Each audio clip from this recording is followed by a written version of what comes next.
উপস্থিত রংপুর জেলা বিএনপির সিনিয়র নেতৃবৃন্দ, উপস্থিত বাংলাদেশ জাতীয়তাবাদী যুবদল, ছাত্র দল, স্বেচ্ছাসেবক দল, কৃষক দল, মহিলা দল, তাঁতি দল, শ্রমিক দল সহ অঙ্গ সংগঠনের নেতৃবৃন্দ, বাংলাদেশ জাতীয়তাবাদী দল রংপুর জেলা শাখা কর্তৃক আয়োজিত দেশনেত্রী বেগম খালেদা জিয়া এবং রংপুরের কৃতি সন্তান ঢাকা মহানগর দক্ষিণের সাবেক সভাপতি, বিএনপির যুগ্ম মহাসচিব, জননন্দিত জননেতা জনাব হাবিবুন নবী খান সোহেলের নিঃশর্ত মুক্তির দাবিতে আজকের এই প্রতিবাদ সভা।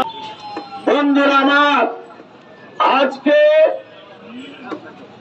যে কারণে প্রতিবাদ সভা করা হচ্ছে, রংপুরের কৃতি সন্তান জননেতা হাবিবুন নবী খান সোহেলের নামে 5 শতাধিক মামলা দায়ের করেছে, গায়েবী মামলা, এবং একের পর এক ফরমাইশি রায় দিচ্ছে।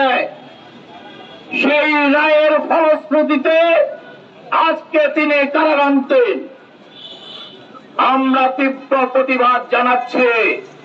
তবে আশ্চর্য হওয়ার কিছুই নাই। আজকে দীর্ঘ 15টি বছর থেকে এই ফেসিবাদ সরকার বাংলাদেশী জাতীয়তাবাদের শক্তিকে ধ্বংস করার জন্য ষড়যন্ত্র করে যাচ্ছে, রাষ্ট্রের সকল যন্ত্র ব্যবহার করে। আর বাংলাদেশী জাতীয়তাবাদের প্রধান চালিকা শক্তি বাংলাদেশ জাতীয়তাবাদী দল বিএনপির নেতা কর্মীদের উপর সেই খড়গ চালিয়ে যাচ্ছে আজকে পর্যন্ত। বন্ধুরা, আজকে শুধু দেশনেত্রী বেগম খালেদা জিয়ার নামে ফরমাইশি আয় দেয়নি, আজকে হাবিবুন নবী খান সোহেলের নামে দেয়নি। আজকে যুবদল কেন্দ্র নির্বাহী কমিটির বিপ্লবী সভাপতি সুলতান সালাউদ্দিন টুকুরের নামে ফরমাইশি রায় দিয়েছে, ছাত্র দলের নেতৃবৃন্দের নামে দিয়েছে, যুব দলের নেতৃবৃন্দের নামে দিয়েছে, অঙ্গ সংগঠনের নেতৃবৃন্দ দিয়েছে, বিএনপি স্থায়ী কমিটি থেকে শুরু করে আজকে তৃণমূল নেতা কর্মীর নামে ফরমাইশি রায় দিয়ে আজকে বিএনপিকে ধ্বংস করার চক্রান্ত শুরু করেছে। তারই ধারাবাহিকতায় আপনারা লক্ষ্য করুন, রংপুরেও শুরু করেছে। আজকে রাষ্ট্রযন্ত্রকে ব্যবহার করে আজকে রংপুর জেলা বিএনপির সদস্য সচিব আলফিয়া মাল্লাপুর নামে একটি ভুয়া মামলায় রায় দিয়েছে।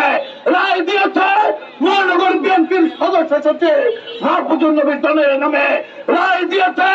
যুবদল রংপুর জেলা শাখার সভাপতি তারেক হাসান সোহাগের নামে রায় দিয়েছে। মহানগর যুবদলের যুগ্ম আহ্বায়ক জহির আলম নয়নের নামে। বন্ধুরা আমার, আজকে আমরা এই প্রতিবাদ সভা থেকে ব্যক্তহীন কণ্ঠে বলতে চাই, যারা রাষ্ট্রযন্ত্রে আছেন, এই ফরমাইশি রায় কিংবা প্রশাসনে আপনারা যারা আছেন, আপনাদেরকে বলতে চাই, এ সরকারের শেষ সরকার নয়। মামলা দিয়ে জেল দিয়ে কোন লাভ হবে না। বাংলাদেশি জাতীয়তাবাদের শক্তিকে ধ্বংস করতে হলে বাংলাদেশের ৫৫,৫৯৩ বর্গ মাইলকে আজকে কারাগারে রূপান্তরিত করতে হবে, তবে এই বিএনপিকে ধ্বংস করা যাবে। বন্ধুরা আমার, আমরা আরেকটি কথা বলতে চাই, আপনারা লক্ষ্য করুন, আজকে সারা বাংলাদেশের মানুষ এই প্রতিবাদ সরকারের বিপক্ষে লাল কার্ড দেখেছে। আজকে 95% মানুষ আজকে ভোট বর্জন করেছে আগামী দিনের রাষ্ট্রনায়ক তারেক রহমানের নেতৃত্বে।